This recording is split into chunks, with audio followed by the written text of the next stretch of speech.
Hey social media, how you guys doing? This is your main man, Raheem Smith, coming at you guys with another quick video, and I want to thank you for tuning in.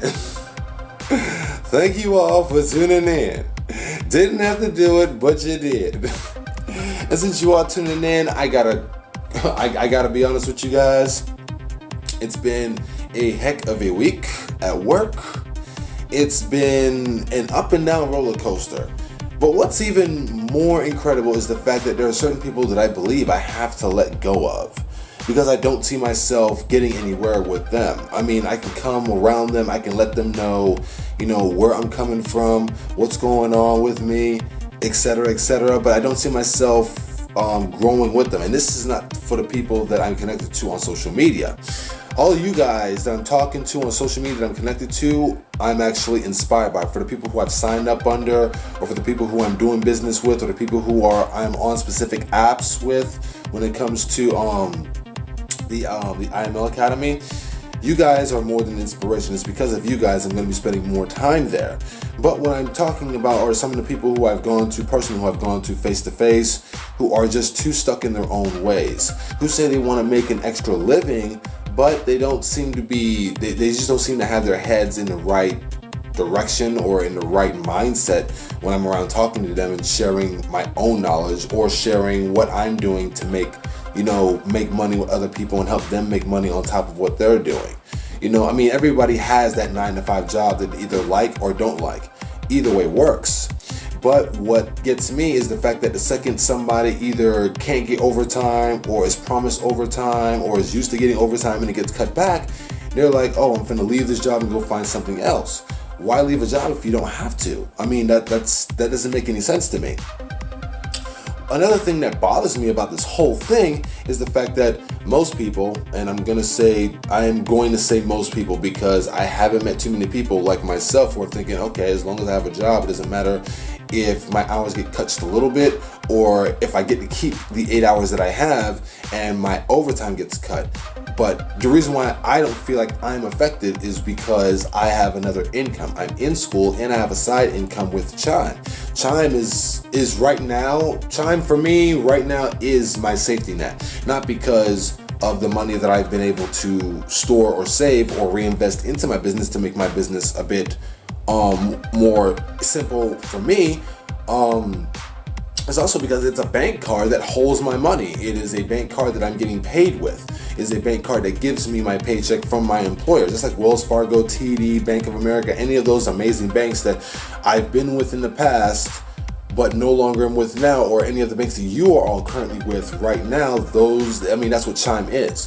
Only difference is like PayPal, Netspend, and a few others, you can get you paid earlier by 2 days sooner. So I figured, why not stick with something that works? Why not stick with something that actually is helping me out? Not saying that the other banks aren't helping me out. I do business with them as well, but they don't give me my paycheck 2 days sooner. And unlike Chime, the other banks that I do business with that actually have my money that I can swipe my debit card with, they actually have a bunch of fees that I have to watch out for. Now, for the record, as of this year, 2019, it is now March. We are in the middle of March, if I'm not mistaken. Hold on, give me a second. I'm on my tablet right now. It is March 17th. So we're about in the middle of March. And for the record, because I have not been using the commercial banks that I do business with, I haven't been hit with any fees. I haven't been hit with any fees since I stopped using my banks. I still store money in them, but I have not been hit with any bank fees. Now, I've been using my Chime card, okay? I've been using my Chime card like crazy. Don't believe me? Shh. I've been using my Chime card like crazy. See that? Yeah, I still use it like crazy. It's the main account I use. Main account I use for all my purchases. And I save a lot of money. Why? Because I'm either using my card and I haven't been hit with a fee, any transaction fees, and I've been using it at the ATM and I haven't been hit with any transaction fees either. So I've been saving a lot of money. I've been using Chime for almost every one of my purchases, and I only shop at only a few stores, mainly because of my work schedule with either Chime on my part-time or because of my job 5 days a week. So either way, it works. But trying to get other people to see the light in that, hey, if they are enjoying losing money because technically you're losing money with every fee you have to pay, of course. I mean, every fee that pops up on your bank statement, you find out your balance is lower than what you thought it was. That's because you spent so much money, or you swipe your cards so many times throughout the month, they hit you with a fee. And to be completely honest, what sucks is that those fees that you're being hit with from that bank that you do business with, you signed up for it. When you sign on the dotted line, that's what you signed up for, believe it or not. And you know you signed up for it because they walked you through all of the guidelines. If they were smart, they used a highlighter or a yellow or green highlighter to mark this, mark that, to mark what's free, what's not. If the person you do business with when you first opened up your bank account was smart, they would have highlighted all of the fine print stuff. That way you know exactly what fees you're being hit with. Some banks don't have as many fees as others. Most of the online banks I've noticed, they don't have many fees at all. PayPal has a fee, but it's only like $1 or 5 cent transaction, whatever the case is. Big whoop. Chime has absolutely no fees. Or if they do have any fees, that's if you're going to use somebody else's bank, like TD Bank or Wells Fargo or any of the other banks outside of Chime. You use any bank or ATM outside of your own bank's jurisdiction, you're going to get hit with a fee. So I haven't been hit with any fees because I don't use anything outside of my bank's jurisdiction. That means that I have more flexibility, despite the fact not talking to anyone verbally. But then again, if I want to talk to someone verbally, I transfer most of my cash from Chime over to my other banks anyway.